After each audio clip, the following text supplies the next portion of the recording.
I'm ZoWilliams, the voice of reason. If your relationship is in trouble, I'm the dude to call. Has your soulmate become your cellmate? Does black love still exist? What are your bedroom turnoffs? Fantasies and fetishes. Financial infidelity. I'm dating a fat person. Are they worth the wait? Trust me, this gonna be crazy. How about the heavy stuff? The child wasn't his, and he still had to pay child support. It's a very heated topic. How was that right? Mama's baby, daddy's maybe. I just have so many questions I want to ask you. I just like to kiss a woman's ass. Is there something wrong with that? Damn. He told me he had a vasectomy. I'm pregnant. Betrayal has been committed. Hit you with the bad pipes routine. How does he maintain his humposity? He likes it when it pinches my neck. Why can't you open up, brother? I'm a karate man. Karate man rules on the inside. They don't show their weaknesses. Yeah. How do you write women so well? ZoWilliams, Reason and accountability. the voice of reason. Yeah. Yeah. You could do better than that, Zo. Yeah. It's Friday, boy. I'm excited about today.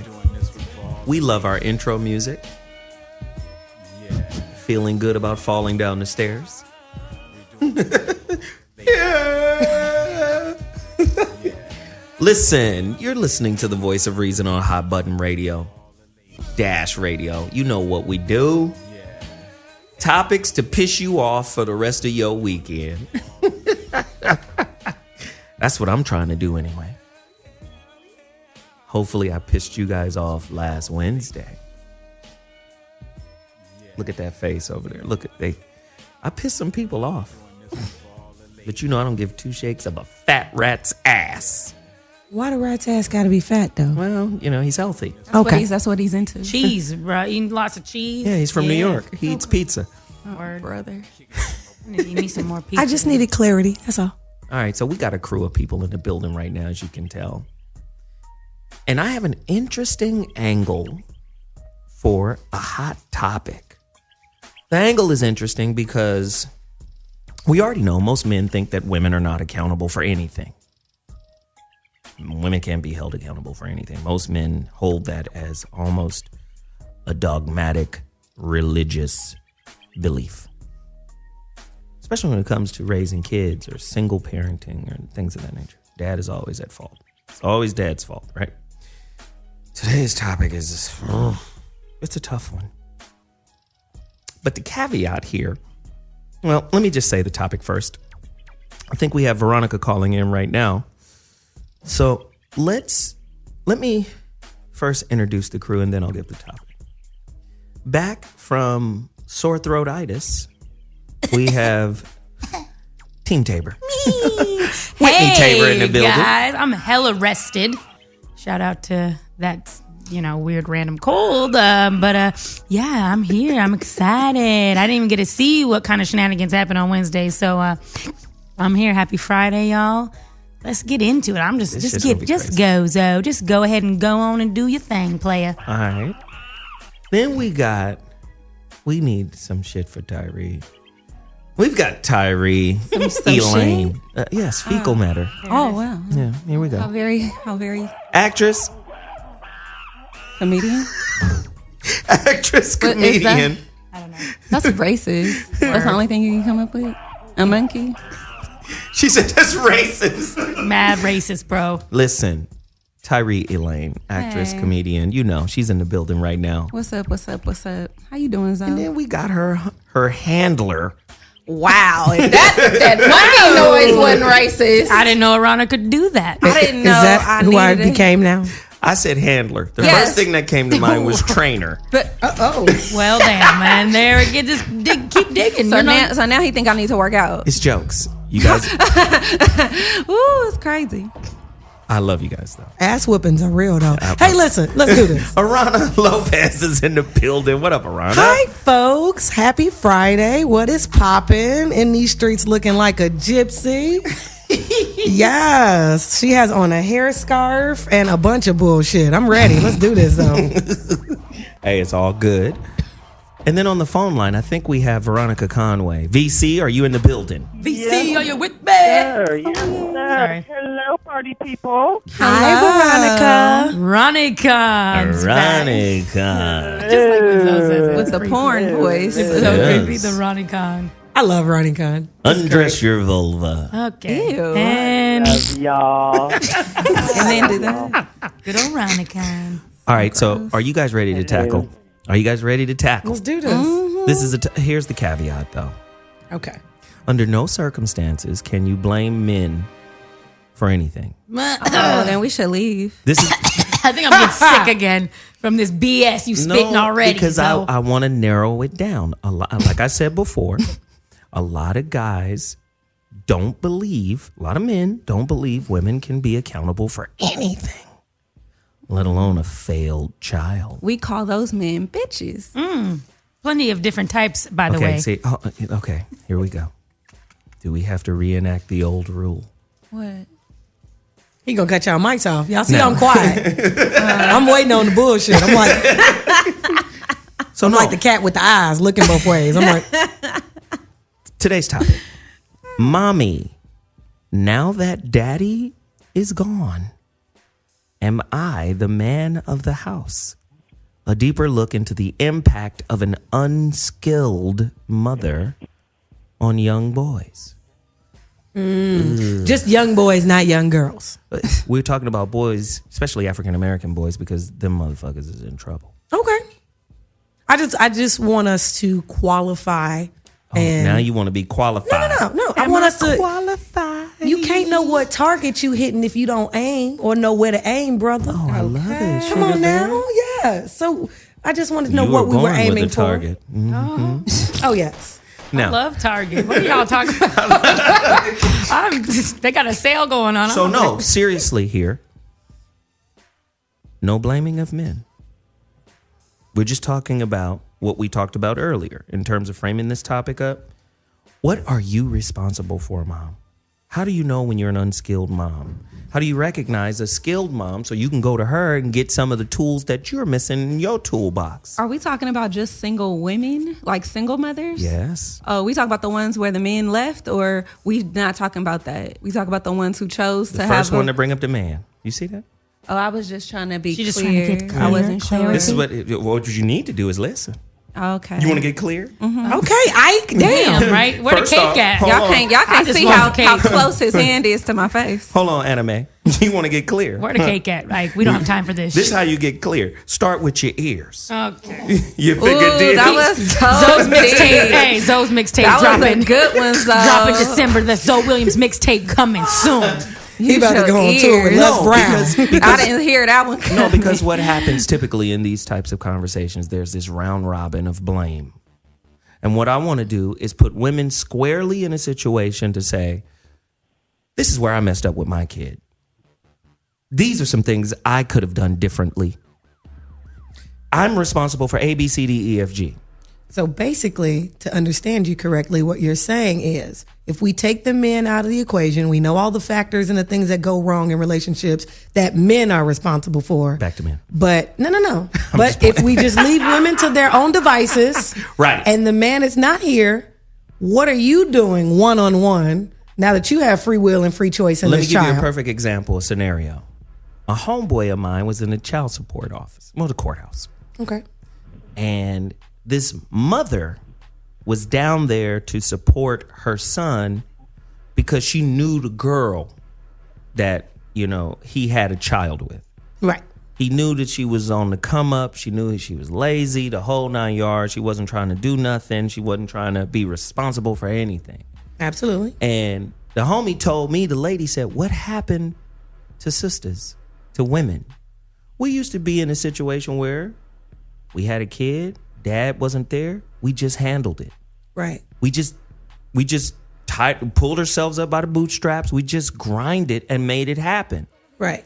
And what she was saying was, she was alluding to the fact that being a good mother, being raised by a good mother, it's like a sense of entropy is happening. Children are being raised by kids who don't have mothering skills, who were in an environment where mothering skills weren't good. And so now boys are getting, and of course girls too, but we're focusing on boys.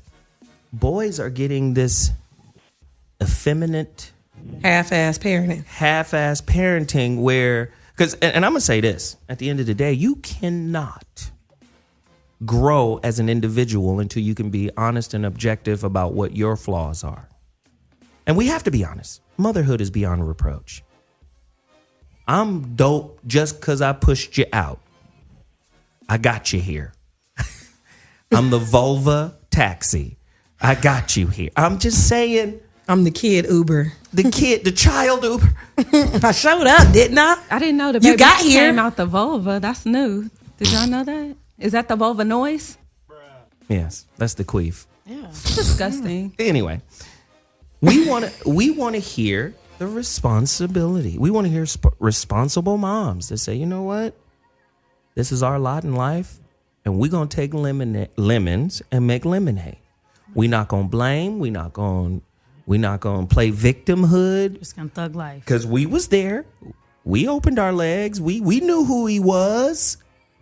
Don't try to act like you think having a baby gonna change him from who he is.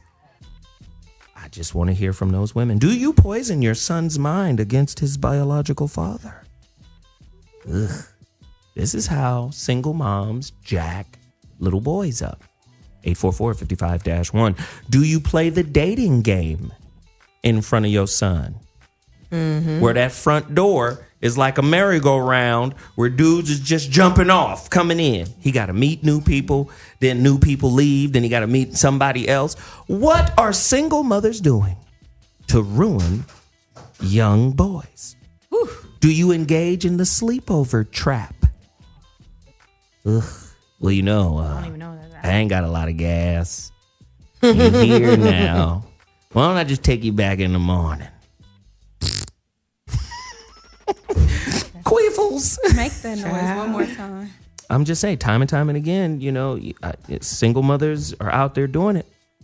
Let's have a movie, sleepover, hang out in front of the kid. Ooh. Yeah. I ain't never seen that. Oh, I have. It's That's awful. like the OG Netflix and chill. Yes. Right. It's Netflix and chill when you ain't got no babysitter, and it messes with the kid's mind, like because they thinking, my kid ain't but 12. He don't know what we doing. Like, it's stupid. You know what I mean? They underestimate the child. or not only that, if the parents are separated or not around each other, and the kid knows that, when they see those moments of peace and enjoyment between the parents, they think, "Oh, we about to be a family again," not knowing y'all just horny.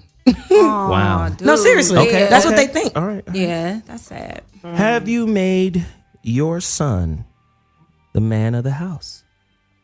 Now that daddy's gone, does that mean I'm responsible like daddy would be? Oh, man. 844-55-1. Are you feminizing your son?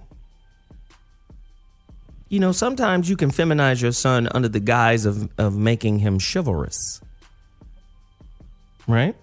A lot of times moms step in and see particular characteristics in their son that's reminiscent of their father and try to squelch it. Yeah. Well, I mean, if those characteristics are negative, then I mean. But it's not your job to do that. That's him. That's his spirit. Your job is a mentor. You're a guide. You point in a direction. You don't try to control. How realistic is it if you? Oh, this is great. You need to wait. You need to sit down and stop standing over me. Why? Sit down over there. And she's a liar. This is really sexy. Now, See, now this is how kids get here. This is how it is. This is how kids get here. She ain't shit. Well, you knew she wasn't shit. You now loved you it. in the delivery You room loved talking it. about how not shit I am. So today's topic, mommy, now that daddy's gone. Am I the man of the house? A deeper look into the impact of an unskilled mother on young boys. And I'm going to say it again. Can't blame men today. You got to be 100% culpable.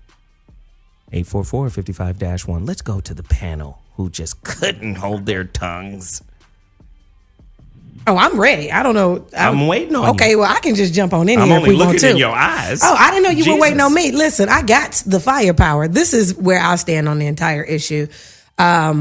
Taking men out of the equation. I think the biggest problem is as far as the lack of accountability, people don't like to admit that they don't have a target in life that they're aiming for. Or they don't hold themselves accountable to the target in life that they're aiming for. So they just hit anything. You know, when a woman has a goal or has, you know, certain plans for her life, she can get very distracted if she falls in love with a man. She can get, you know, very, you know, turned on and led astray if, you know, the man is charming enough. And we all have things that we subject ourselves to that we fall for. But if you get caught up in those situations and then it doesn't pan out the way that you want, it takes a mature person to go, well, I ain't had no business doing that anyway. I should have been focused on this. But the problem is people are are you trying saying to. the majority of mothers are immature? Go deeper. I didn't say the majority of mothers are immature. That's what you're saying. I'm saying the women who find themselves as single mothers who aren't doing a good job. I'm speaking to the ones that aren't doing a good job. There are some ones that are doing a good job. A fabulous job. There are. I'm the ones who aren't doing a good job, the ones that found themselves in that position. It's pretty much because they have no direction in the first place. Hallelujah. They don't know where they're going, where they're headed. And so they're just trying to hit a bunch of moving targets. And because that's what their focus is, that's how they parent. Can I They're ask, just all over the place. I'm going to ask the panel again, just to clarify, what is the definition of a single mother doing a good job? This is good. What is? I mean, I like that, I Whitney. need to know because Presence. We can start right there. she ain't going nowhere because she can't. That thing fell out of her vagina. She ain't going nowhere. She called it a thing. Exactly. I'm gonna stop you right there. Let me hear because I got two moms. Hold so on. Whitney called it a thing. What? The that thing fell out. The baby thing. I just wanted to be clear. Oh, he just wanted to start some shit. We have the preamble of bad mothering right here. Oh, hilarious. No, there are women, all right, who operate on motherhood from that mommy be back standpoint. They leave the kids with everybody but them. Got it. I seen that. They too busy to be mama. Oh, you know I gotta work. Here, mama, you keep them. Oh, I gotta do this. Here, you keep them. Here, you keep her. What about the mama who raises the kid on her clock? Yeah. Oh, that's so annoying. The mommy be back. on her lifestyle. This is the wackest part. The good mamas that be on Facebook. 10 years ago today you were born to me and we loved you so much and my heart just melted, when in reality it should say 10 years ago I had you and I've been on crystal stairs ever since, and all I do is go out and pop, not make sure you eat a balanced meal, and not make sure you do your homework. That's really what it should say. That's the fake. What is crystal stairs? Crystal stairs is stripper pose. Crystal Stairs is like it's like the county for child care, basically. Like, you know, where you go get child care. First thing they do, go get Crystal Stairs so I can go out and sometimes not necessarily work. You just need somebody to watch your kid. I know I used to be a teacher, and I know parents who didn't work, or they worked from home, or just didn't work. And they was mad when we had a school holiday. What the hell is Columbus Day? My child don't need to be here. Oh. Why? That's crazy. What do you mean? When are you guys opening back up? 3 weeks for Christmas? What the hell am I going to do with this child? I barely know him. I barely know him. Veronica Conway? Wow. That's deep. Yes, sir. Yeah. You already know this is a tough one, Well, right? I mean, it depends. Yeah, I mean, it depends. So, which question do you want me to ask? I've got sort of answers. No. What do you think is most important? You pick the question and you just go with it. You know, go with the answer you got ready, locked, and loaded. Yeah, I'll say this. So, first of all, nobody who has a baby for the first time is mature at having babies, because I don't care what you've been through. I don't care what it is. Nothing on earth prepares a human being to be fully responsible for another one. So everybody that has a baby for the first time is by definition immature at raising babies. It is such on-the-job training that you can't even possibly imagine. That's just true for men and women, period. Okay? So I would say that, from my perspective, I think that where women, I'll contrast what I had to do in my own situation, because my baby daddy was gone. He's not gone. He was 15 minutes away, but he abdicated any legal and any financial and logistical responsibility. So hey, where's do we have some type of whistle, like a referee whistle, please get a referee whistle, because every time y'all mention the man, I'm gonna have to blow a whistle. That's a foul. Yeah. Well, I'm just setting some context. I'm not blaming him. I'm just saying it's what happened. It's what happened. And so what I had to do was install certain things in my kids' lives to compensate for his lack of participation. So one of the things that I think you have to do is you have to place powerful male role models in your son's life. Yeah.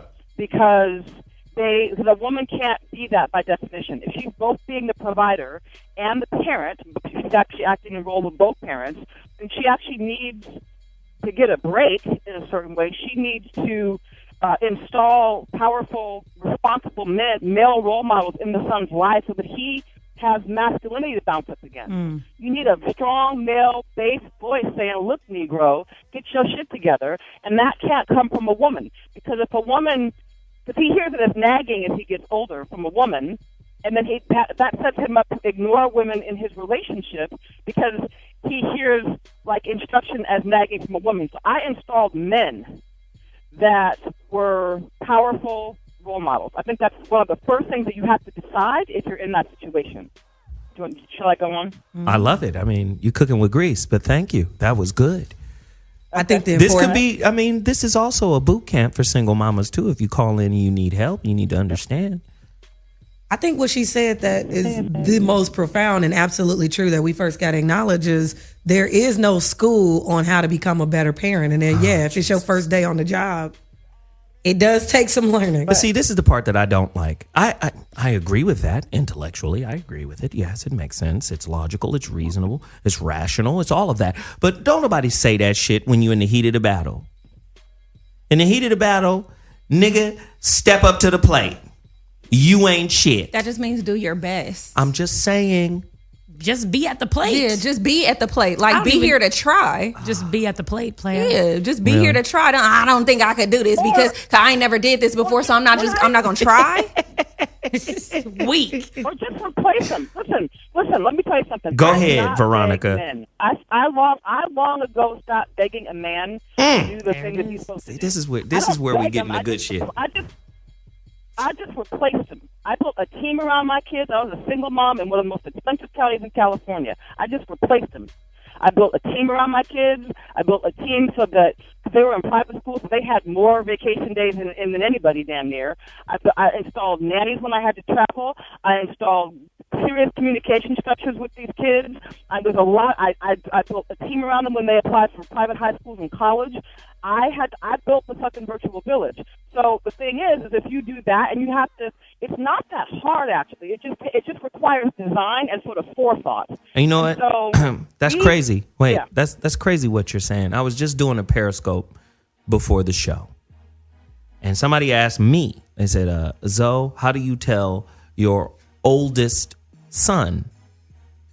How do you tell him what to do? How do you instruct him?" I said, well, he'll be 19 next year. And legally, he's grown. So I don't tell him what to do anymore. Now, at the end of the day, I can get, medical and say, well, your brain doesn't finish, forming until you're 25. So technically, you're still a little bit out of control until, you get a little older, settle in. But the thing that I do is, I understood this a long time ago. You start off as a child's authoritarian, right? That's the style. You do what I tell you to do. You go to sleep when I tell you to go to sleep. You get up when I tell you to get up. You eat when I tell you to eat. When they're little, when they can't care for themselves. And when you establish the authority of who you are in their lives, right? If you do it properly, they will respect that authority for the rest of their lives. But you, as a parent, can't remain an authoritarian. You have to transition from authoritarian to mentor. Advisor. Right? To advisor, mentor. So, but that don't happen with most moms. Oh, it definitely does not. That does not happen with most mothers. Most mothers are beyond motherfucking reproach. Oh, yeah. They number one. Oh, yeah. And Lord forbid, and I'm talking about the bad mamas, Lord forbid your son finds a mentor in another woman. She becomes that bitch. Because this is what I'm saying. You guys get all contextual and shit when we talking about a narrow lane here. Oh, I can. A narrow lane of bad mamas who inflict a type of nurturing, dangerous kind of care on those boys. And nobody is calling them to the floor and saying, okay, if this boy is like this, have you done the inventory of your motherhood to say, wow, I made a mistake from A to J. Now, the rest of the alphabet, he was on his own. But from A to J, these particular principles have molded the type of dude he is. I'm going to step up and say not enough people ask that question and not enough people take accountability for it. And it's obvious in our society. Yeah, or they think that's wrong. Like, my child is like this. Is this wrong? Right. If your house is dirty, is that his absent father's responsibility? Come on now. I'm just saying. Listen, if you got a car and you not Ubering, is that his absent father's responsibility? I'm just saying, if there are options and avenues and you don't take them from the positionality of victim and blame, is that the absent father's responsibility? The problem is the average person lives from the perspective of victim and blame, so they don't have to actually be accountable for their life. And thus we get to the crux of the show. Crux. It's just like people who don't have money that blame the rich for everything. And it's like, well, what really is stopping you from owning up and putting yourself in a position to change your life? Oh, they're rich. They got all this money and they got that. Why are you counting their money? What are you doing with yours? You can only do Skittles. 3 things with money. 3 things is the only thing anybody could ever do with money. You spend it, you invest it, you save it. 3 things. 3 things. Everybody can do the same 3 things. I love it. I love it. God damn it. This is beautiful. I wonder if the women who listen to this show, if they have the guts. See, we have testicular fortitude. What do you have when it comes to tell the truth? We can go deep down and pull the truth about these nuts. Huh? What? And then, where you gonna pull your truth from, huh? And then get a napkin. This sounds like a glory hole session. What is going on here? I'm just saying, is the truth in women? Of course. To be accountable for these fucked up kids that are on the street? So. Blind Justice is a lady, of course. Damn kids. Fucked up listen. kids. This is so disrespectful. I'm about to take a quick break. There is some messed up kids. I ain't gonna lie. The phone lines are open. 844-55-1. If you brave, call in about your fucked up kids. Yeah. Maybe. Call in and go, is my son fucked up if he do X, Y, Z? No, but this is why I did this show, because let me just say this. Veronica Conway, even when she mentions, blow the whistle. Even when she mentions her husband, let's get the whistle out. Okay. Flag on the play, Veronica. Don't mention him no more. But what I like about Veronica, in her mind, she made a conscious decision. She took inventory and she said, you know what? I got resources. Now, you could be a part of this dynasty I'm building, or you could sit your punk, weak ass over in the corner. No disrespect, Veronica. But Veronica, she was like, all right, I got this. And what I'm saying is, don't say you believe in the law of attraction, but you can't say I got this when it comes to your absent father. Ooh, come on now. See, don't be like everything gonna be all right and God got us and da-da-da-da, but you still got vengeance and motherfucking regret and animosity and acrimony in your heart. At the end of the day, you got the kid is with you, the dad ain't shit. Women, to me, this is just me. Maybe I'm giving you motherfuckers too much. But to me, women are the complete human being. I like that. Women have the power. It's just that a patriarchal society taught y'all to be victims, and now you can't be accountable for situations you helped create. You're the co-author of. It's always somebody else's fault. Tell me I'm bullshitting.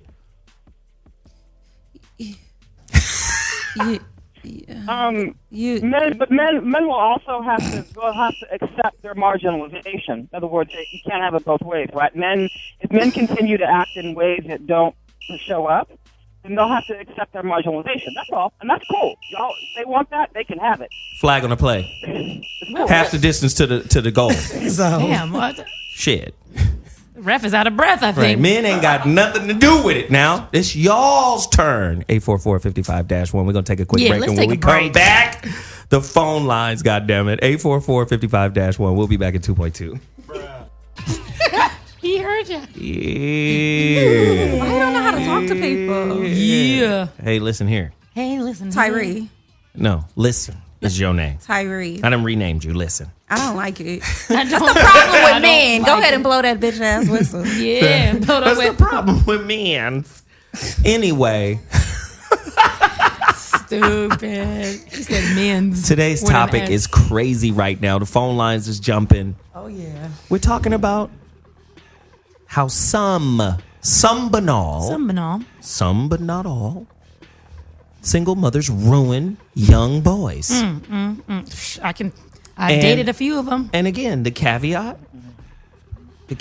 is real. The caveat is real. And that is any sister or anybody that calls in can't blame men. We want to talk about what women are capable of, because I believe women are capable of anything. If you can have a female out on the basketball court refereeing a male game, and she breaks that barrier, right? Or you can have a female who's a Green Beret. Sniper. She breaks that barrier. Or you can have a female who runs for president. She breaks that barrier. To me, women can do whatever the fuck they want to do, including not blaming a bad sexual decision that created a makeshift family. Say that again. I'm literally shit. word for word. Say it again. Because at the end of the day, that's all it was. It was a lack in judgment for, whatever. Because things look good, sound good, felt good, and they just ultimately turned out not to be good. Yeah. It happens to everybody. Don't nobody think about that when you getting your titty sucked on by some nigga that, oh my gosh, he bought you Chipotle. This could possibly turn into some, 9-year-old boy that don't know how to do fractions, and now you can't go to the club. Don't nobody think about that. I'm not thinking of that because it's not going to happen. Then I'm gonna be like, Don't nobody think about that when he all up in your whoopty whoop, and you like this is going to turn into me the rest getting of my life. Yeah, me getting my nipples infected because my breastfeeding situation is whatever. Like nobody thinks about that, but it could happen to anybody. So not only do women, this is big. You just said something big. Shit. Not only do women date ideas, they also fuck them. Yeah. You guys fuck fantasies. Mm-hmm. Men do too. Oh yeah. But we not fantasize. We fantasizing about all the we think all the pussies in one pussy right here, right now. All of the juice ever in the world. Just all of it. All of the juice. All the pussies from all over the world. Giant loud queef noise going off in our head like I need the We're not thinking about so stupid. We gonna get this house and we gonna live over it. We're not thinking. Women aren't thinking. Women ain't thinking about that neither. That was the point. No one is thinking of nobody, any of that. male or female, is thinking of that. We all thinking about that pleasure right then and there. Then and there. But I do want the guy callers to call in and qualify that. Like, do y'all really think about all one succulent punani all at once? Well, I'm just going to say, too, especially this generation, they all got the minds of a goldfish. So it's like, okay, damn. all the pussy in one. Knock that out. Where the side chick at? Hey. Yeah. They don't care. They'll have 3 babies this week because it feels good. It's just a baby. It just feels I've good. heard people say that. I'm just saying. It's just a baby. Listen, I'm just saying. Just a baby. Mm-hmm. You can't blame men today. We not. Damn. Can I say one thing about it too? Go ahead, VC.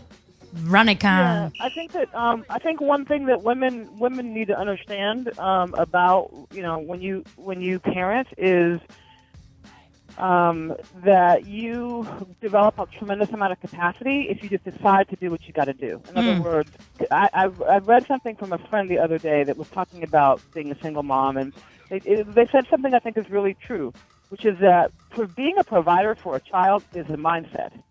And, no matter how much money you have or how much little you have, if you've decided to be the provider and to provide the emotional support and the financial support for that child, it's a mindset. It doesn't matter if you're down to your last $20 or 20 cents or you got $200,000 in the bank. If you don't have that mindset, then no matter how much you have or how little you have, you're not going to provide.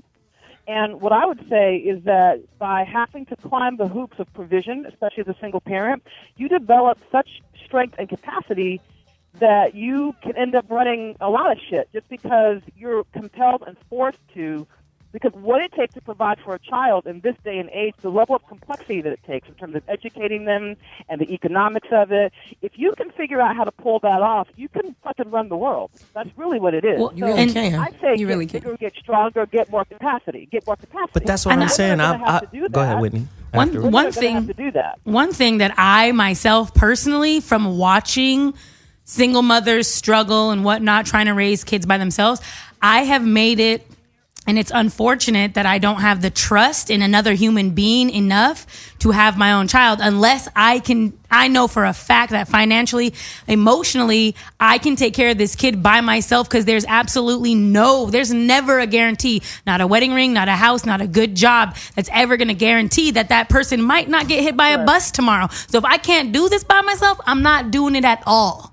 Real life. If women would think like that, like being able, you know what? Okay, yep, I'm gonna have this baby, because even if this fool bounces, I got this. If everybody had that mindset, I'm gonna tell you a grandmama mindset. Turn down for what? Women should have kids for themselves. You never have kids for a man. Nope. You have kids for you, because the man is never the guarantee. No absolutes, please. Even if you're in a marriage, there's no guarantee that Flag the on the marriage play. Absolutes. Whatever.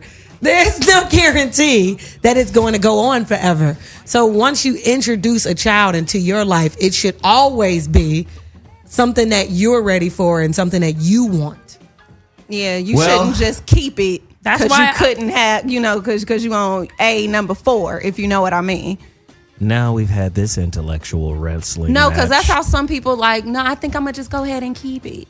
Like if a young chick has had, sex or whatever, and she's had so many pregnancies, and she's, has so many abortions, and it's like, well, damn, I might as well keep it because I don't want to mess up my body or whatever. I have a question too. How many children are born from that? The mama met the abortion quota. I don't know how many it is. Damn. How many kids are walking around with that burden on their back? Like, hey, I had to come. The only reason why I'm here is because my mom, her punch card is full on the abortions, and you feel me? Yeah. Think about that. Okay. It's deep. All right, so listen. Anybody listening to that question, you have an opportunity to answer it.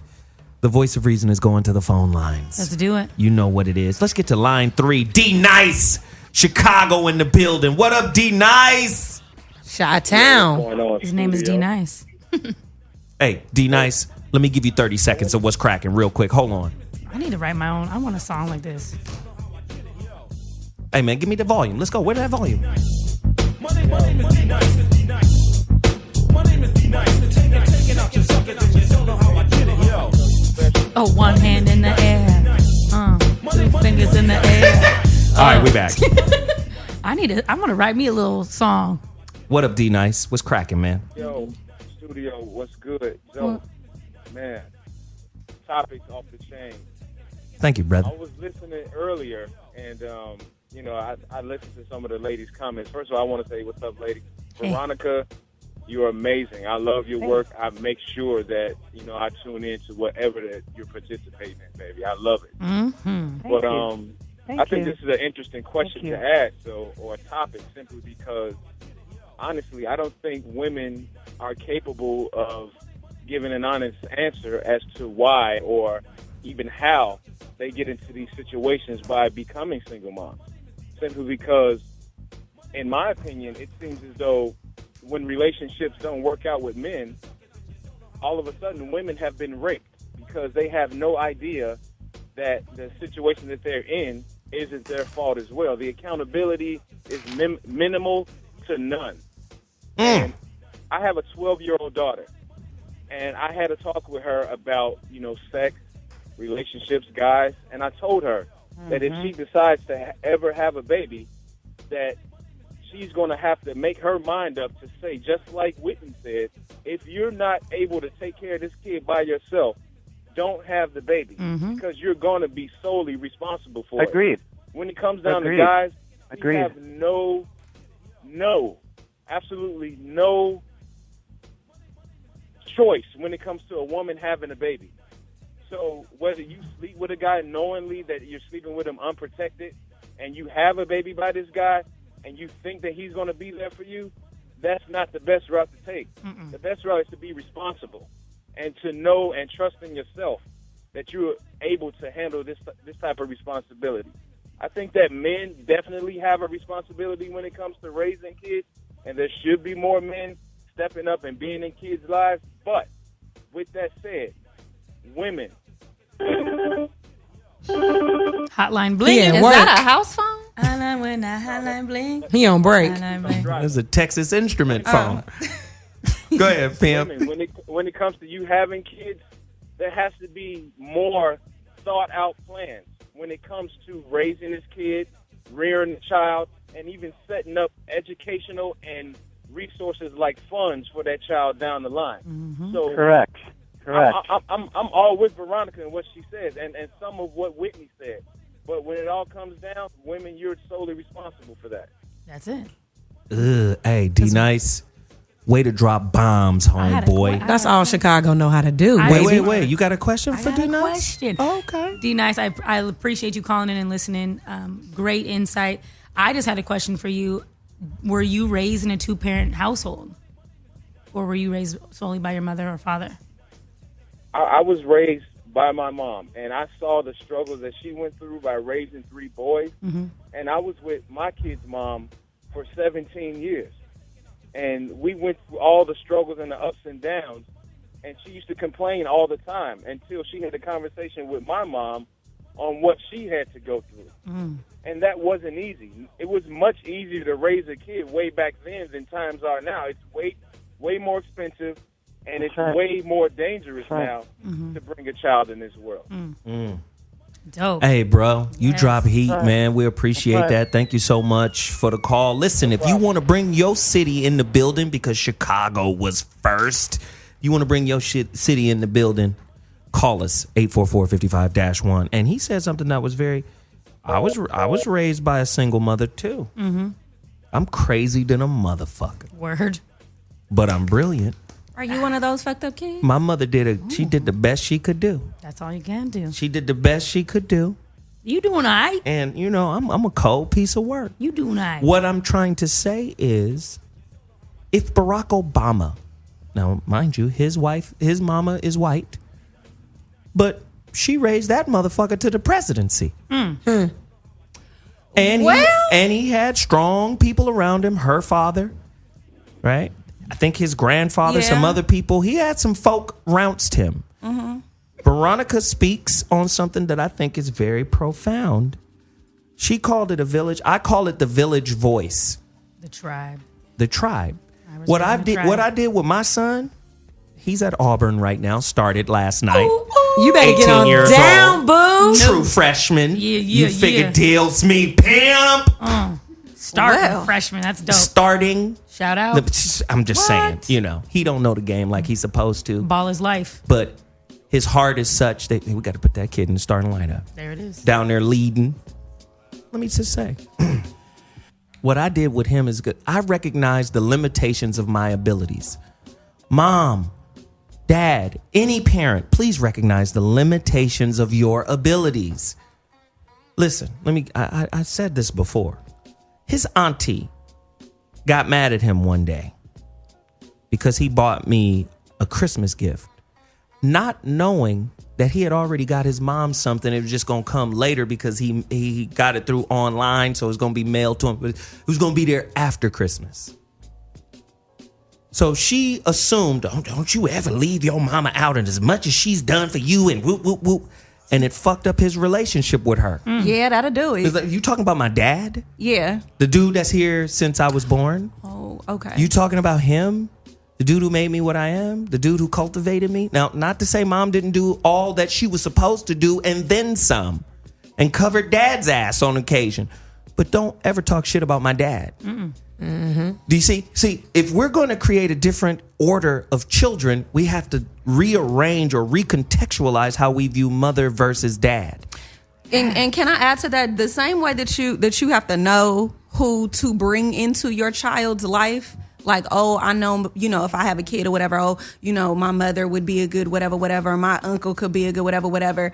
You have to know who to keep away. Oh, no question. Because not everybody who could watch the baby, just because you need to go do something, right, is supposed to be watching the baby. Well, so you can go do something. Could because be Uncle Chester. It could be Uncle Fester. Uncle It could be Creeps. Uncle Feeler or whatever. But I'm saying, like, nobody that's touching them. Just somebody that's extremely negative. Somebody that's dumb. That's negative. No, nobody dumb should watch your kid. Nobody dumb just because you need somebody to watch your kids, that don't mean that they should be watching your kids. You have to be very careful about who you allow to influence your child. Because then you're going to be like, where the hell did you get that from? So this is why I called it the village voice. Because I knew the limitations of my father, my parenting, my fatherhood. I knew the limitations of it. And I knew at some point my son is going to get tired of hearing my fucking voice. So what I did was I put a group of strong dudes around him from all walks of life. When my son was in the 8th grade, he met Gary Payton through Marcus King. Marcus King is the dude who used to manage Jamie Foxx, who got me on the Foxhole. Marcus knows all these NBA dudes. He got a chance to meet Gary Payton. And Gary Payton was like, hey, little nigga, is you a hog, little nigga? And King was like, hold on, Pimp, he just in the 8th grade. Nope. He said, this nigga got to get ready, though, cuz. hey, little nigga, you a hog? And my son was like, Dad, what does that mean? And he was like, no, seriously, young man, you can't just be content with making the varsity team. He said, what you got to do is seek out the best player on that team and tell him his days are numbered. And then you dog his ass on defense in practice to where he don't want to play against you no more. Yes. The coaches will recognize you, and then your ass make the team. And now he doing it. You see what I'm saying? And he listened to Gary. Now, I could tell him that. I done told him that 1,000 times. But to hear from Gary Payton changed his whole, it just changed him as a person. And then Bobby, old ass Bobby G. Bobby will come in with some old ass Murfreesboro wisdom. Listen here, boy, you put your foot on a rock. That's how you get a girl. What? You put your foot on a rock. Yeah, you need leverage, nigga. You be like, what? You know what? But do you understand? So you put a team, and I call it the village voice because the voice has to be in unison with yours. It does. It does. Well, and that's Whitney? the same thing. Like, I was actually raised in a village on a Native American reservation. So I had a ton of different people. And one thing I respect about my parents, and I was raised by my father and my stepmother, they were not afraid to ask somebody else questions when they didn't have the answers. Just like Sway, you ain't got the answers. Parents, you don't have all the answers, so don't feel like you're a bad parent because you got to call, Ronnie Khan to ask, hey, Veronica, I don't know what to do with this kid because X, Y, and Z. You feel me? Like, parents can't. We're all still learning. Yeah. So it's okay to not know, or it's okay to have your point, like your goal was to get your son to understand, whatever it was that Gary Payton told him. So, some parents could could feel some type of way because somebody else is telling my child something. I done told you that, but since so-and-so told you, and then you could have very well felt some type of ways, though, and then took your kid out of the basketball, whatever group from Gary Payton because your feelings were hurt. Well, I'm the parent, and, I'm the one who took care of you and all of this other stuff, so you should be listening to me. Like entitlement with the child when you was coming up, you forget that you was a kid and, you didn't listen to everything your parents said. You didn't listen to everything that this particular person said. Then they tend to forget. And it's like a loyalty type thing. Right. That's probably why the auntie was mad at your son for, misunderstanding about the whole Christmas thing. And it's unfortunate. Mind your business. It is. Mind your The business. reality of it is mind your business. It's unfortunate. Yeah, she should have minded her business, but now the relationship is broken. Yeah, because, listen, it goes back to the concept of being beyond reproach. Let me just say, moms is dope as fuck. But a mom got to smoke crack in front of a judge before he take that kid from her. Okay. Hey. We seen losing Isaiah. Do you understand what I'm saying? It's got to be a fucked up situation. Because the concept is mothers are just better parents than dads. And what I'm saying is mothers are in a unique position to hurt deeper than dads, because dads are always arm's distance. Remember, it's mother's baby, daddy's maybe. Mom is always right here. Always. So what happens if mom is parenting through resentment? Which happens? What if mom internally shirks her maternal responsibility because the relationship didn't work out with daddy? Mm-hmm. Because you had the baby for the man, but now the man is like, I'm gone. And it's like, I now don't know you if see I the don't know man if I and the wanted- baby. Yeah, I don't know if I wanted this baby. I wanted the man. So now, what do I do? Am I just angry? You see all these angry kids walking around school because they mama didn't, snatched them out of the bed, threw them on the school bus, because they're mad ultimately. But it takes a level of honesty. It's very painful to be honest with yourself. One thing I think that I'm going to say it straight up, one thing that moms need to do is learn that time when they have to become the listener or the mentor instead of the authoritarian. Is like, even me, I'm about to be turning 30 years old, and I have two moms. I was raised, like I said, with my father and my stepmother, and my mom, we all three have a really great relationship, but my biological mother, I feel like, still has that, no, I'm your mother and you gotta listen to me. And I'm like, I'm a grown up, and my dad and my other mom have no problem with giving me advice and letting me make decisions on my own because I've been an adult for a while now. I think we are really avoiding something that's deep-seated in women and having children and motherhood. And that is the area of femininity. A lot of mothers or women feel like they forfeit their femininity and sexualness when they have kids. Because they give up so much of their life to parent and to be mom, they don't really know who they are anymore once the kids grow up. A lot of mothers have a hard time what am I trying to say? Detaching themselves from their kids once they don't have them anymore. It's all they have. They don't know how to go on and live fulfilling lives, reclaim their sexy. Like, think about how many women, and this may be a bad example. Well, fuck that. Think of how many women are actually Tina Knowles, Kris Jenner, Lynn Whitfield at 60. Bruce Jenner. Fuck him. I'm talking about real women. Like, for real. Like, fuck him. Real women. I had to throw how him. many women, but seriously, how many women are sexy, fine, dating, living full, fulfilled lives? And it ain't about money. I'm just naming them because, you know what I'm saying? They're Everybody popular knows people for reference sake. But how many people in your neighborhood, your church, or whatever are 60 and fine? You know what I'm saying? Living their life. They done raised their kids. They taking trips. They going with their man. Not very Taking many. Viagra. Not very many. Female Viagra. Usually at that point, we have so many more women, definitely in our communities, who, are just waiting on retirement and just chilling and going to church or, making their kids their world and all of that. Well, it's all they have. Or running their kids. So listen, That's brilliant. that was genius. I love the way you take off from the free throw line with a blindfold. I had to sit back on the bench and let y'all do what y'all do. I think that was a football field. She ran the whole length of the field. I love it. I love it. I think it's awesome. I want to go to line 6. We're going to DC. Mike. Money Mike. Oh, hey, what's up, pimp? What's happening, Mike? What's up, pimp? What's up, y'all? What's up? Hey. What's happening, pimp? This topic, man, so I ain't gonna lie. But I'm just getting on. But I heard the last part. I think you said it.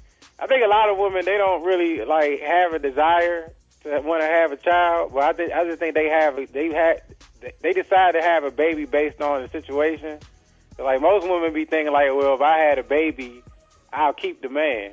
And then when she has the baby and the man winds up not staying with her, then she winds up being stuck with the child. So now that baby ends up being like a side baby. She didn't really want it, but she stuck with it. He is side baby in his own family. The side of the man. The side That baby. abuse goes on. That abuse kicks towards the child. You think that happens a lot? Yeah. First off, the CDC reports 80% of all abused children are at the hands of mama. Because you look like your daddy. Because you walk like You sound just like your that's daddy. something now. This is why I say mothers can't be beyond reproach. I never knew that. That's an interesting statistic. That's alarmingly high. When we talk about 80%. Divorces and kids having to live with mom, a lot of that abuse that happens in that environment happens from mother to child. Probably because the judge feels like, oh, I'll probably be causing more pain taking the child away from their mother than, keeping them in an abusive household. Let's just hope that mama stops. Well, no, I think it's also the criteria of who gets to be the sole parent. I mean, we know that mothers are, usually get the benefit of the doubt. Like Zoe said, you got to practically smoke crack for them not to do it. But on paper, if a mother makes a certain amount and looks as though she has her life together, they don't get too deep in your business past that point. Especially if daddy ain't working. Let me just say this. Into that too. They're adjudicating stereotypes. Of course. Everything in America is stereotypes. Niggas are dangerous. Black women are angry. So are black men. Do you understand it? Yeah. All black people are thugs.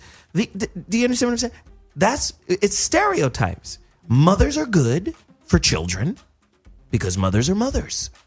Not all mothers are good for children now. I'm telling you. I'm gonna be not. drowning babies and stuff. Well, one thing you be seeing them usually as white people. Look, I ain't gonna lie. I'm half white. Is it that angry black lady? No, drowning? it's usually the white lady in Virginia or something. But I can say that because I'm half white. Don't get offended, anybody. No, but one thing I was saying about the 80% of moms beating the kids.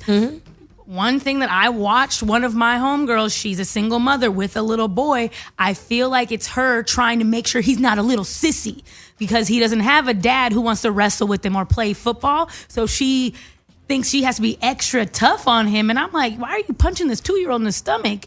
This is not a fun game to me. You're supposed to love him. No, he ain't gonna be no little sissy. Like, I don't love what? babies. I raise babies.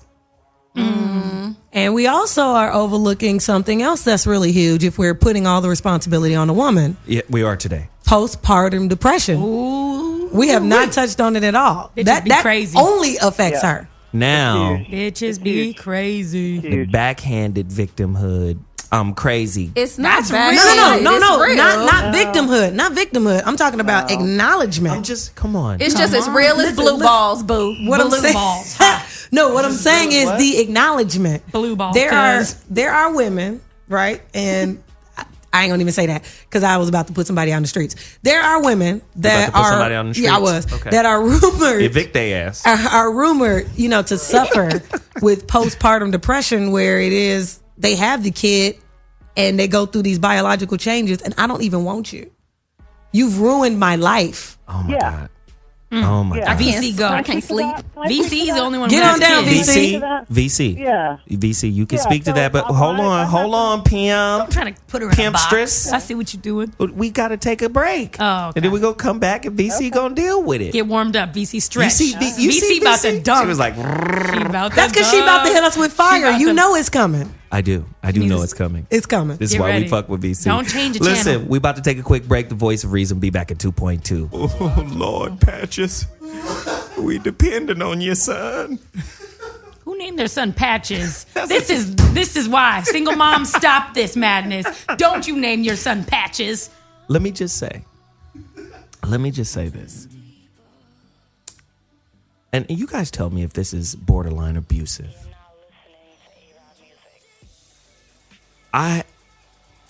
A kid told me that his mother and grandmother was like, we can't wait until you, and he's young. This kid that told me this, he was young.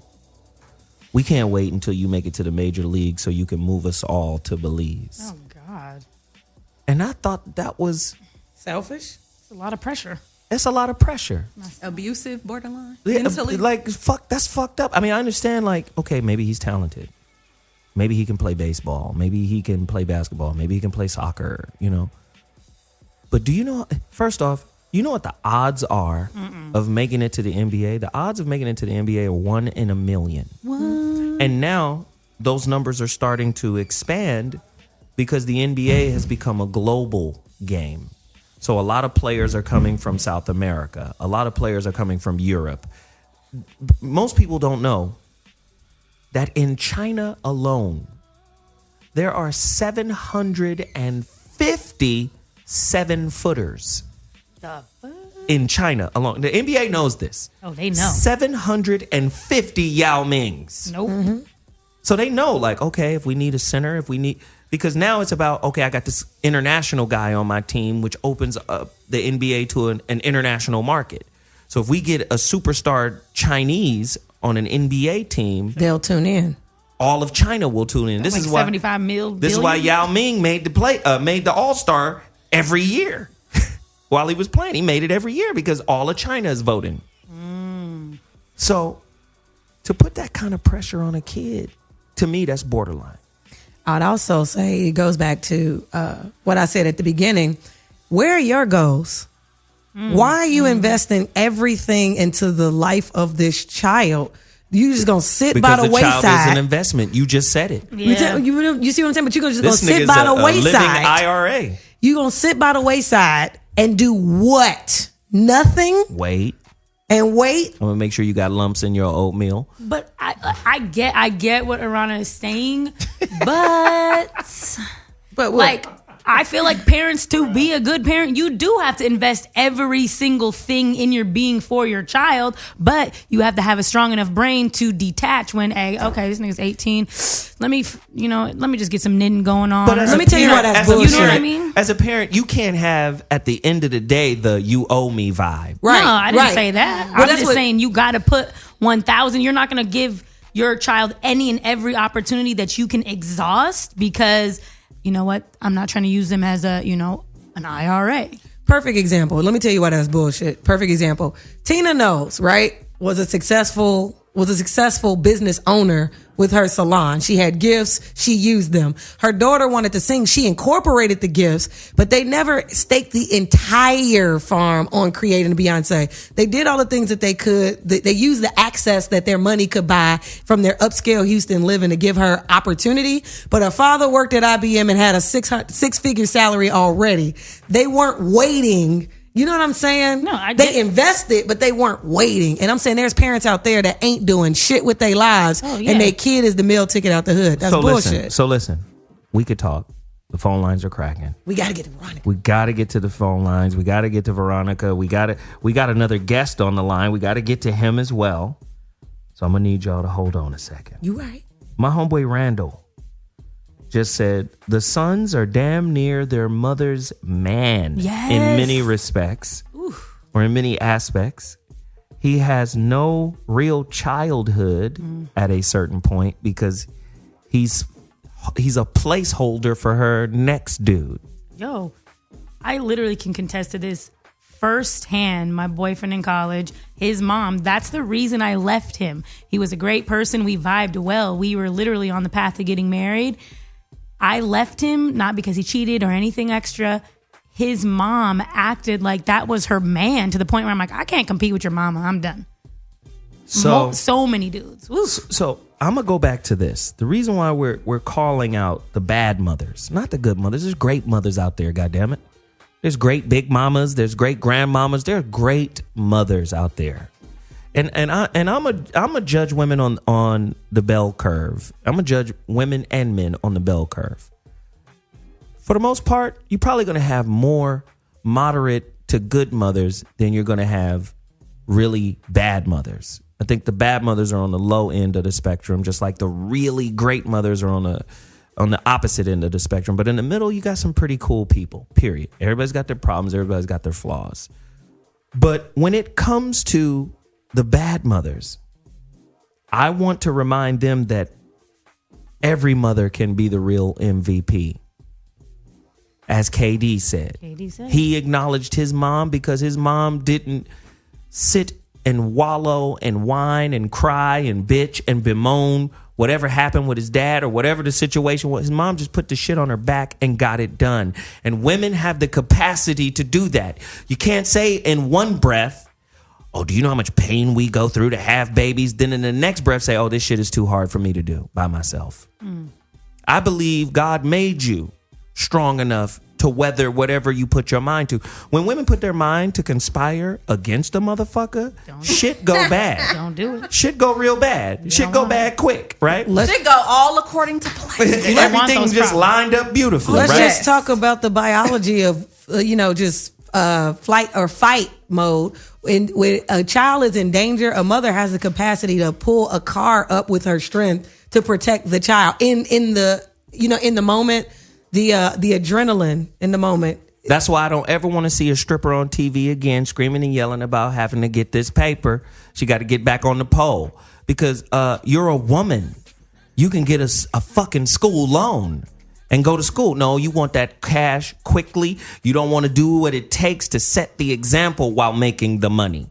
You want to clap your ass and get them Louis Vuitton red bottoms and have the baby in some Burberry. She got on some salmon bottoms. Okay.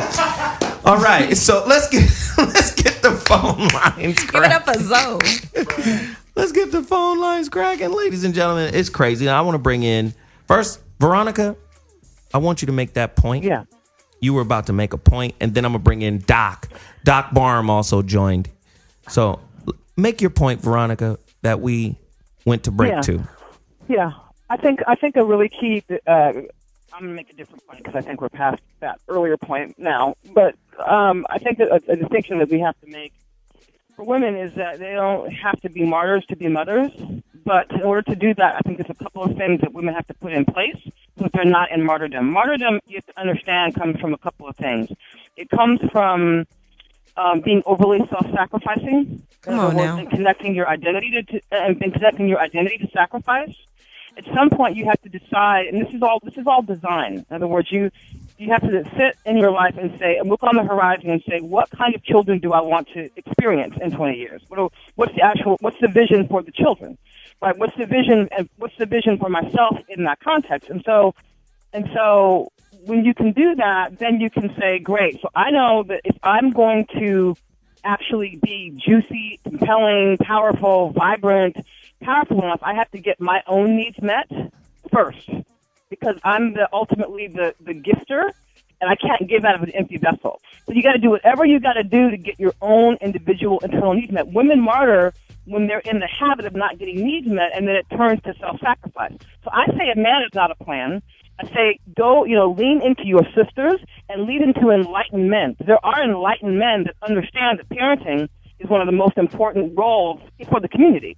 And so you have to make it your business to align yourself with powerful, connected, loyal sisters, right, who you got each other's back, and enlightened men. And if you can do that, then you can find a way to fill your cup. And in doing that, you can actually legitimately fill the cup of your children without resentment. All right. So listen, we got to bring in Doc Barham. Doc, you've been listening. Welcome back to the show. You guys, anybody who's a fan of the Voice of Reason, a family member of the Voice of Reason, knows transformational life coach Doc Barham. He's a heavy little dude. He's got a lot of information. Doc, welcome to the show. What up, Doc? Hey, Doc. What up, Doc? Hey, guys. How are you? Thanks for having me on. So you've been listening to the rabble that we call a conversation here. Tell me, have you coached mothers who were unskilled? And how do you recognize, oh, God, you're missing this tool, that tool, and what toolbox, or how does their toolbox look once they leave you? Speak on it. Yeah, I've coached a lot of people, both men and women alike. And many of the women that I have coached have, some of whom are single,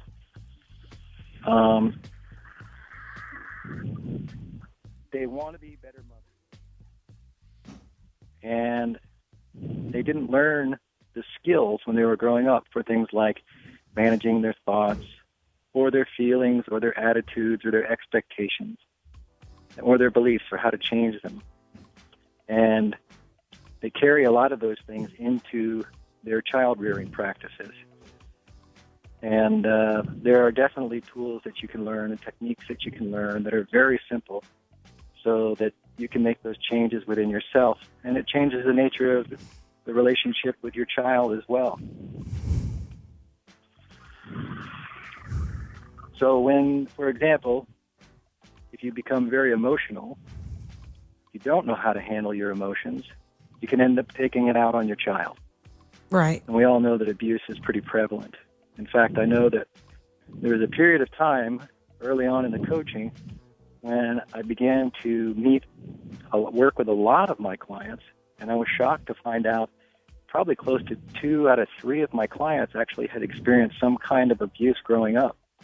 Were they women? In fact, I thought at some point, I was like, well, am I magnetizing these people to me? When I realized it's just one of those things that's going on in this country.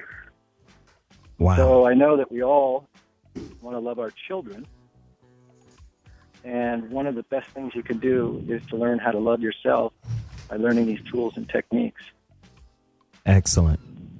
It's always good to have Doc on. He just calms it down. As a matter of fact, let's support Doc with a little music. See, when Doc speaks, the music sounds like this. Turn it up right now. Just turn it up. Smooth.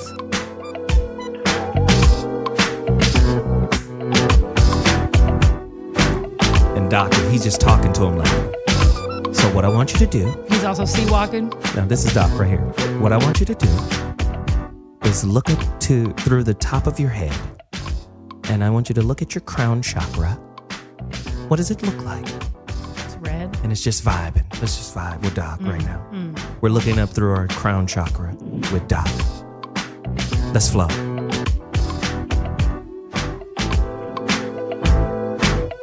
Wait. And then that's it. That's it. You'd be like, okay, are you better? I just can't. I just imagine Doc sea walking to it like Snoop did. No, in Doc the video. is not gonna. He's not gonna see. In my vision, he does. So suck it. He sea walks in my vision. Oh, we love Doc Barham. Listen, we've got phone lines. They're full. Let's go to. What is this right here? Is this Minneapolis? What line is that? 1? Ronan? Let's go to line 1. Hey, line 1. What's your name and where you're calling from? Indianapolis. This is the resident anti-hero, Ronan. Oh, this is the homie from Indianapolis. Well, one of them in We got a new engineer. She pop locking behind the boards It's right now. okay. It's all Friday. I got you though, Ronan. I said Indianapolis. She made your name Ronnie. Hey, it's Ronnie from Minneapolis. All right, fine. Yeah, we'll work that out a little later. What up, Ronan? Speak on it. Pimp. Well, I want to say much love to the ladies and the family.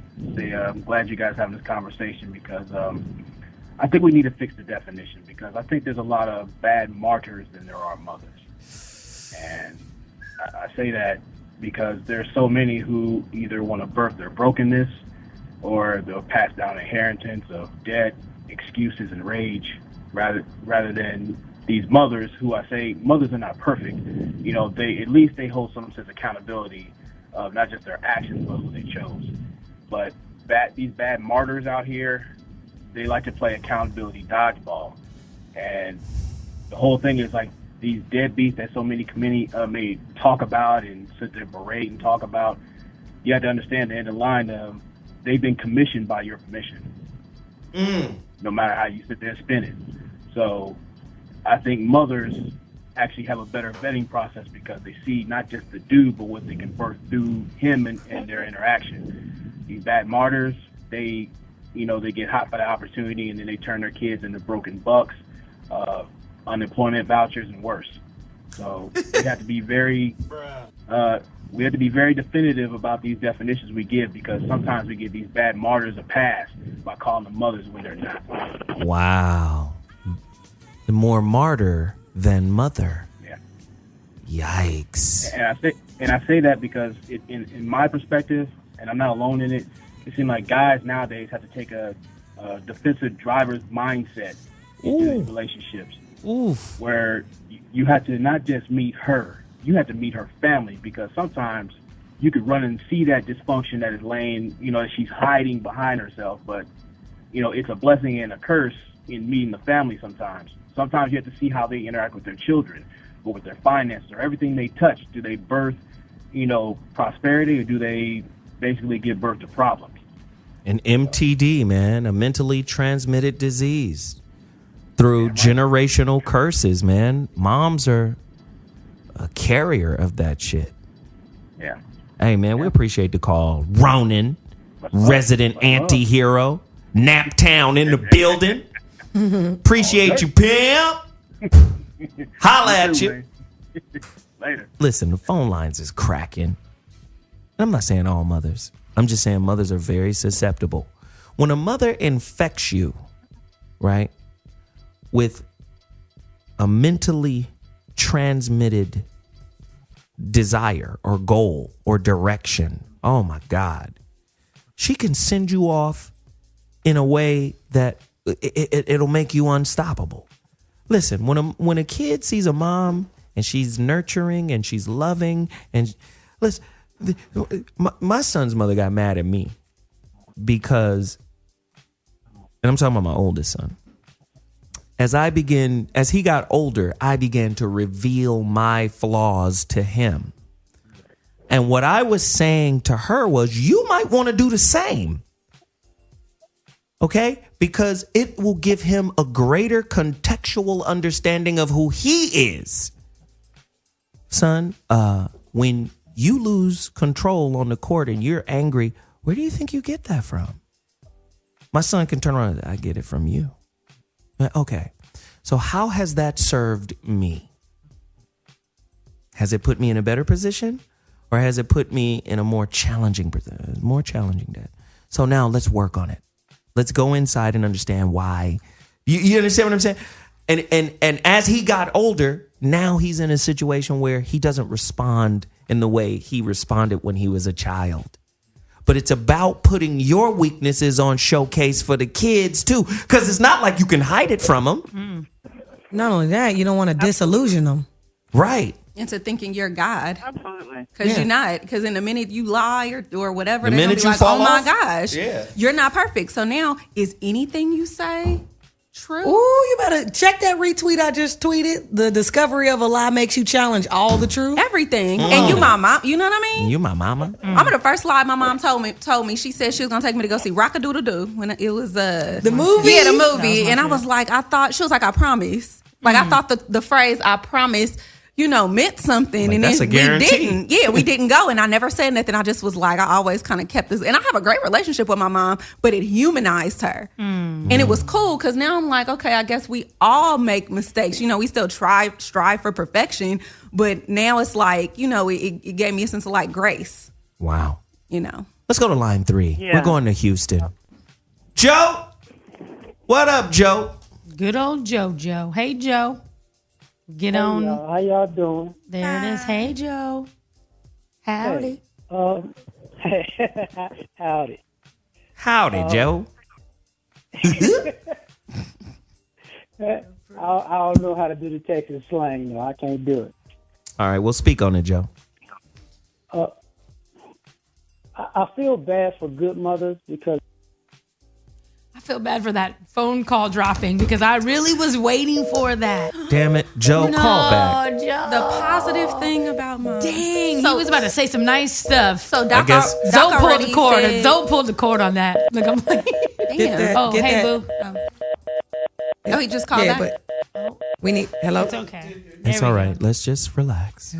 Everything is okay. Did Doc already make the point like martyrs is like people associate being a martyr with being a mother? Like if you don't get no sleep, if you are, sad and depressed and whatever, all these negative traits, then that makes you a good mother? Is that the trait? Is that the point that he made? I think. I had to go move my car. I think that was Ronan. That was Ronan? Yeah, okay. I think Veronica also made that point too. Okay. Yeah, I know some moms who think that's cute. Showing up to school. When I worked at the school, oh yeah, I'm just running around and oh yeah, they think the more frazzled they are or the more lack of sleep they get, that the better mom they are. So that's why I was like, mothers need time management too. Mm-hmm. First off, there's 168 hours in a week. Just understand that. 168 hours in a week. I don't give a fuck if you got 2 jobs, raising 2 kids. I know it's hard, but there's still the same 168 hours in a week. Now, they've already done the research to break it down. The motherfuckers who are the busiest people in the world, the people who got the most to do, still on average have about 35, 34 hours available at the end of every week. So when you have somebody who runs around talking that, I don't have time. No, you don't have time management. That's a difference. There you go. If you were to break down how much time it takes you to eat, how much time it takes you to get dressed, how much time it takes you to commute back and forth to school, back and forth to work, back and forth. You break all of that down. You break down the time you spend on the internet, the time you spend preparing the food, the time it takes you to serve it, the time it takes you to eat it, the time it takes you to clean the dishes. You break all of that down.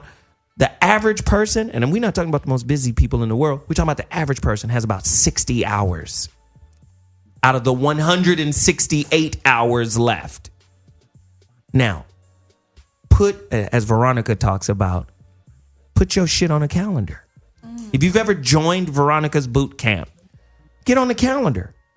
Put it on a calendar. I'm so glad you said that. That's the rule number one of entrepreneurship. You take your to-do list, you make your to-do list your calendar, and then your calendar becomes your boss. Mm-hmm. And then the calendar also becomes your money. Yeah. Because you don't put nothing on the calendar that isn't banked. Nah. Come on now. Is that not right, Veronica?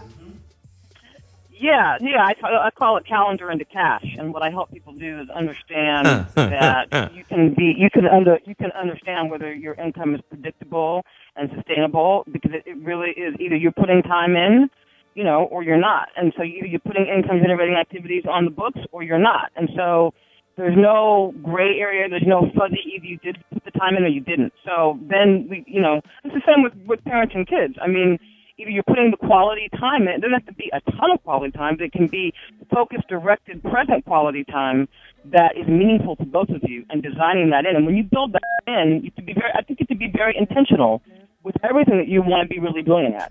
How about it? Money, business, whatever. You have to be intentional.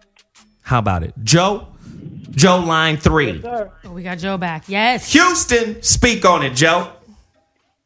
A quick true life story with me and my son. Me and his mother don't necessarily get along. And I've learned this from my own parenting and my own parent. If you are the type of parent who wants to be the one and you try to deify yourself, the minute your child figures out that you own one, they won't trust you with nothing. I had my son, he wanted to do karate. So I said, okay, well, I don't know if y'all going to, I couldn't trust his mother with it.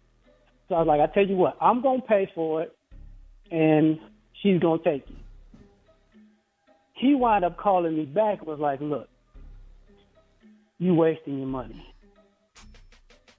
They not going to take me. As a matter of fact, they took my little brother with the uniform money that you sent. And from that point on, what? She's not realizing that her relationship is deteriorating because he don't believe in her no more. Wow. I can't even do things for him, even when he's there, because he's like, she's not going to hold up her end of the bargain. And she don't get that that's sabotage. And she don't get that she's messing up her own relationship.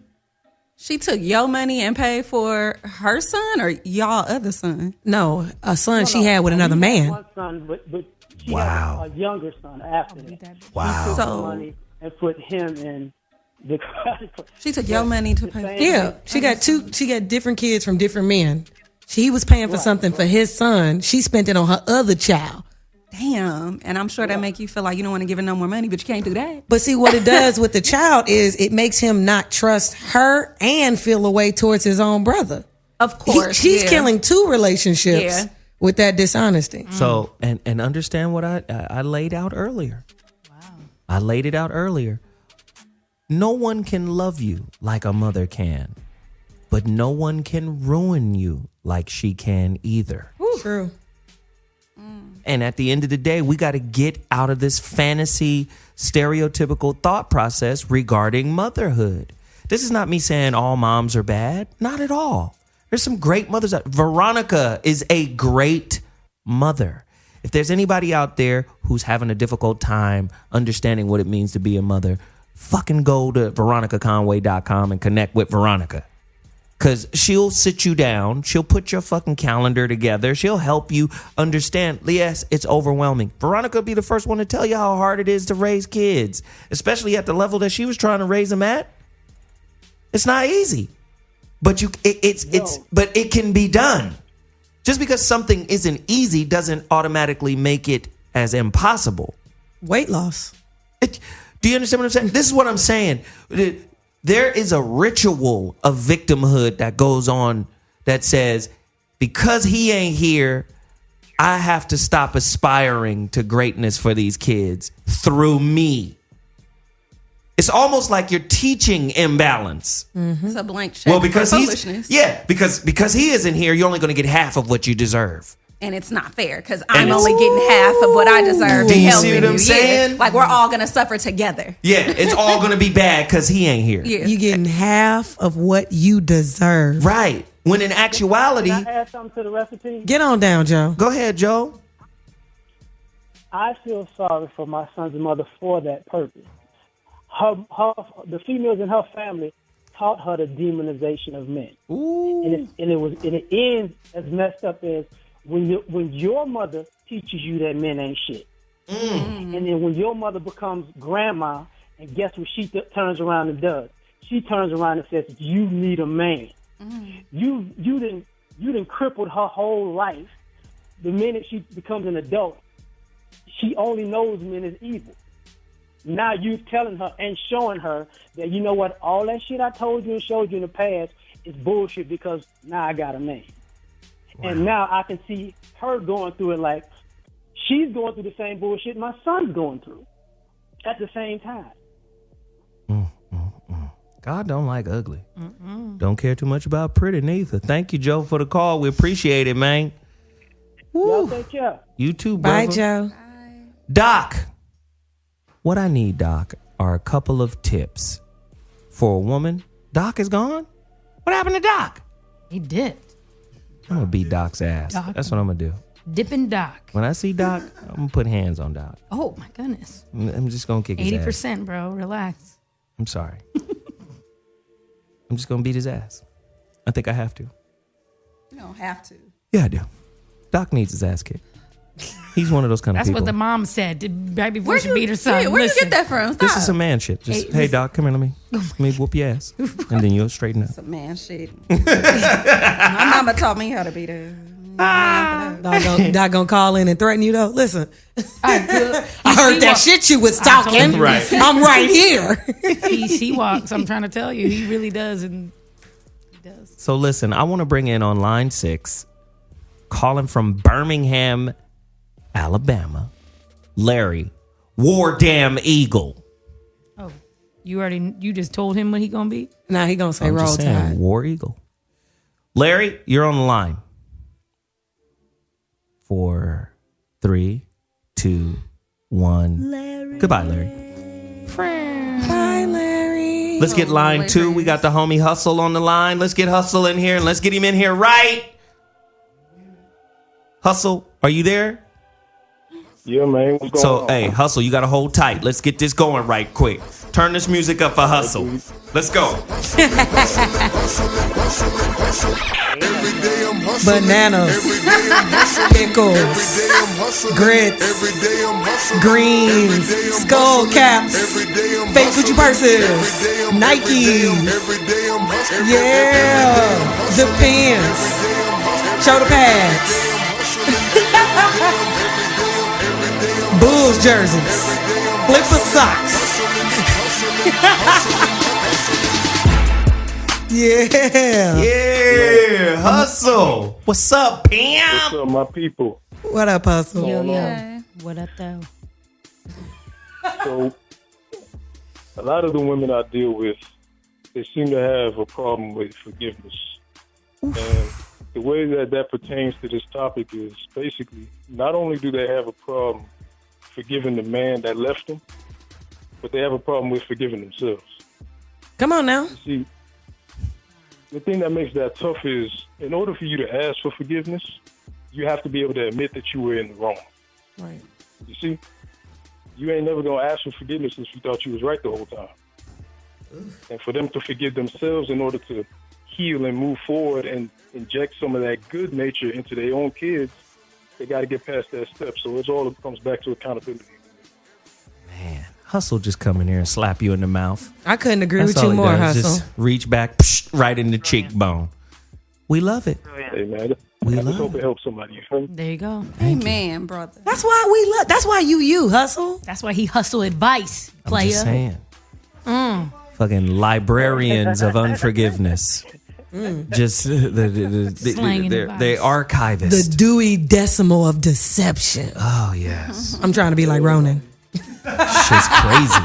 The phone lines. All right, man. Hey man, we appreciate you, man. Call back anytime, Hustle. Thank you, Hustle. Phone lines is cracking. Been cracking the whole show. It's kind of what we do up in this biatch. Yeah. We've got to save the moms, right? And good moms have to be on deck like soldiers for unskilled moms. There has to be some kind of resource created, maybe a website or. We got an Iyanla. She could come bring her purse. She can't do everything. She could come to everybody's house with her purse. 30 minutes a woman. Every woman gets 30 minutes. Every woman knows how to double tap an Instagram or slide into DMs. Okay. They can definitely go to parenting.com. It's a real website. WebMD.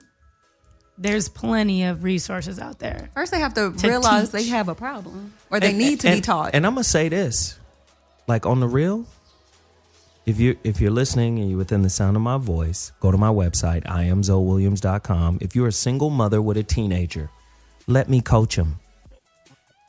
My son at Auburn is that's fruit from my tree. That's what I do, right? If you need help and you need a voice to come in, right, where you don't have to hurt your kid or you don't have to talk all crazy or maybe there's a disconnect between, I can coach your son. If it's about, creating a calendar.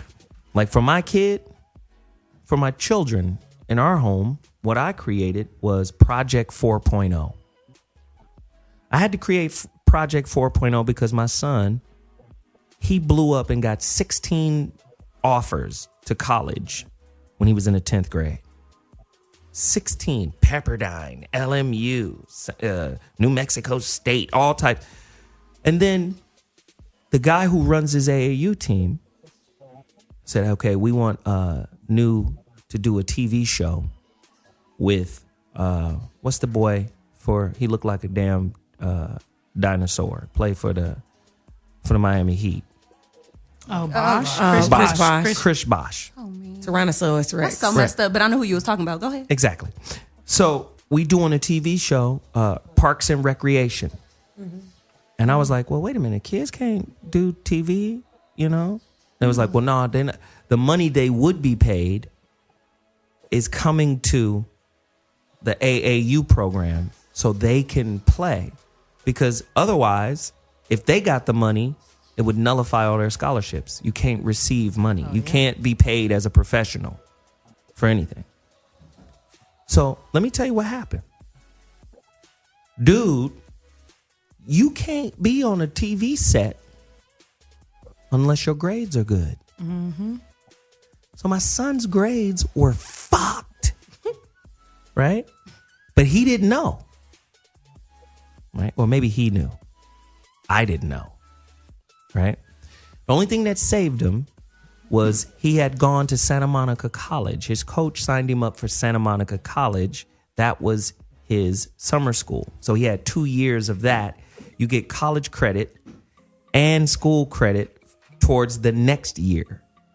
So when they saw on his report card the Santa Monica College grades, it boosted him back up.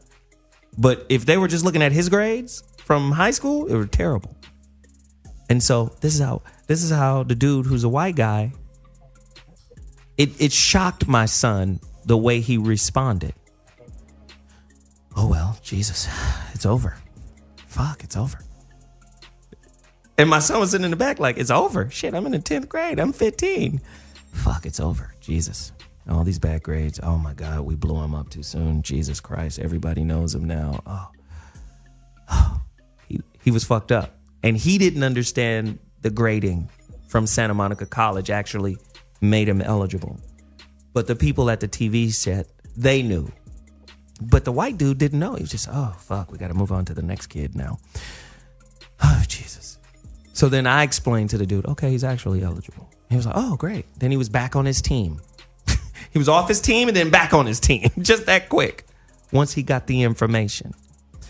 And all I'm saying is, if you have somebody, whether it's the kid's dad or an uncle or anybody, you got somebody there that'll walk him through, I got a 1.7 GPA. How the fuck do I bounce back from a 1.7 GPA? All right, we're going to sit down. We got the plan right here. I created something called Project 4.0. It was 37 bullet points of everything. If you late or if you're on time, you're late. Get to all of your classes a little bit ahead of time. Speak to your teachers. Speak to every teacher. Find out where you are every week. And it's 37 bullet points. Project 4.0. Now, that was the summer of 10th grade. Junior year, 3.7 GPA. You got to be able to manage their time too. But if you're not a manager, you're not going to manage the kids. If your calendar is all over the place, the kids' calendar is going to be all over the place. I'm just saying. I'm just saying. Y'all go to my website. I'll coach them. I'll coach the motherfuckers right on up. Be on their head like a cheap suit. Wear cheap suits on the head? Well, yeah. I didn't know. Yeah, no buttons. Just pull it over your head. Is that cheap? It's like a t-shirt? Yeah, it's from Aardvark. I get it. Jumpsuit. Okay. Like a Jackie Chan suit. Anyway, we've got more callers on the line. Let's get him in here. Who do we have? We got JD from Dallas. JD! Hey, what's going on, y'all? What up, Pam? Hi there. Not much, man. What's happening, man? In my opinion, I feel like, mothers sometimes they'll have that good role model presence in the child's life. But a lot of times they're just resistant and don't want that positive role model to play his, let him do his work. You know what I'm saying? I've dated a lot of women who had children, and in the beginning I just sit back and observe and just see how they interact with their child and see what's going on. And on my own personal principles, I have to step in and say something. It's like you get a lot of flack. You get a lot of flack about it. So mind your business. Who you talking to? You ain't his daddy. You ain't his daddy. Well, Jamie, you don't understand because you don't have children. That's the number one, man. But that doesn't mean that I don't, have home training. You know what I'm saying? Like, or you weren't once a child. Right. You know what I'm saying? And that's very frustrating when you're trying to step in and be a positive role model. Wow, JD. We appreciate the call, man. Thanks for dropping that jewel on us, homeboy. Yeah. Zoe. What's up? Before I go, I ordered your book, you know what I'm saying? But my brother ordered yours and got it before me, and I cussed his ass out. But he don't know it, but I've been sneaking and reading the book. Yes. Hey, that's a page turner for your ass. Thank you, brother, man. I appreciate that. Ooh. Yep. I guess he do know now. Caught your ass. Caught you. Rule number one, you want to keep a secret, don't say it on the radio. Yeah. We ain't going to tell nobody else. Good looking, brother. We appreciate it, man. Let's go to line 5. We've got Doc on the line. Welcome back, Doc. Doc made it back in. Oh. Doc, you back in? Yeah, I am. Sorry about that. I've been calling in, and then the call drops, and I keep calling back, so I apologize for that. Oh, it's all good, man. I just wanted a couple of tips, man. If there's a single mother out there who needs a couple of tips, we need to know. They need to know. What should they do when raising a boy in particular? Like, they need some tools in their toolbox. What 2 tools would you give them right now? Well, the first one is see if you can find some male role models or men that are friends who are willing to spend some time with your son or your daughter that you trust. I know that in my marriage, which I'm now divorced, my wife at the time, she'd already been married once. And it was very challenging to find the boundaries with him because the father is still alive, and I'm not the biological father. However, I loved my stepson. I do love him and wanted to be as supportive as possible for him. So she and I talked and worked out the boundaries. And I truly believe that finding a man or several male figures who can be, who can model what it means, that the child can learn a lot. And it will have a big effect upon their relationship with themselves and their relationships in the future. Good stuff. Listen. I also believe that if you use the meditation that you mentioned earlier on a daily basis, that can transform your life. There it is. You mean looking? By sitting quietly and bringing down that energy into your body, it will put you in a place of peace. And when you're in that space, your relationship with your child can be completely different. There it is. That's great. They'll feel it. They'll know it. I really love that. That's good. So good. Let's change the world, goddammit. Let's do it. Oh, listen, let's do our summations. Let's do it. It's time. Let's get into the mood of summation. Set the summation mood. Sunglasses on. I know it's hard, mama. I need it. Being a mama is just really difficult. It's not easy. But it's harder being a kid who is following a damaged, unskilled mama. So, what I'd like to do is start off our summations. There it is. I'm going to go to Whitney Taber. You've got 35 seconds to help these broke down, dilapidated mamas. All right, listen up, bitches. I'm just kidding. Play. Just kidding. Love you guys. Love you, Mom. All of you. One thing that I kind of wanted to remind people is just being biologically somebody's mother doesn't mean that you're going to be a good mother. Being a parent, you have to really look at all of the things that come with being a parent. Physical, emotional, social, financial, intellectual. Also, it's not two people. There's multiple people. Before you have a baby, let me just give y'all some advice. Talk to your mama, your grandma, somebody, and be like, hey, y'all gonna help out with this thing? Because I ain't got the time. Just consult the village. Consult the village before you just start popping these things out. Also, these things. One last thing. A single mother of mine who has two sons of her own. Once I said, man, you're a pretty dope single mom. And she said, I'm not a single mother. Physically, she is. But she doesn't put herself in that box because she is that boss bitch who knows she can handle it. Tyree, amen. You've got 30 seconds. Do inventory on your own life. Ooh. Then do inventory on your child's life. You can't go wrong. If you're good, you're good. If you're bad, you help yourself. And then you become good and everything's all good. Bam. Tyree, Elaine. I love it. That was great. I like that. Shit. I like that. Aarona. That's like the mama Lopez. grading scale. Guys, it's that time.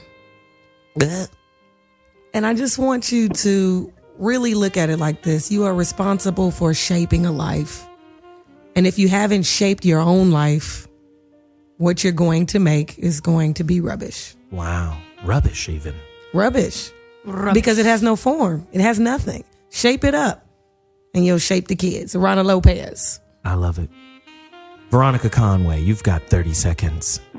Squeeze one off. Yeah, I would say to women out there, your first priority is to nurture yourself spiritually, sexually, and logistically.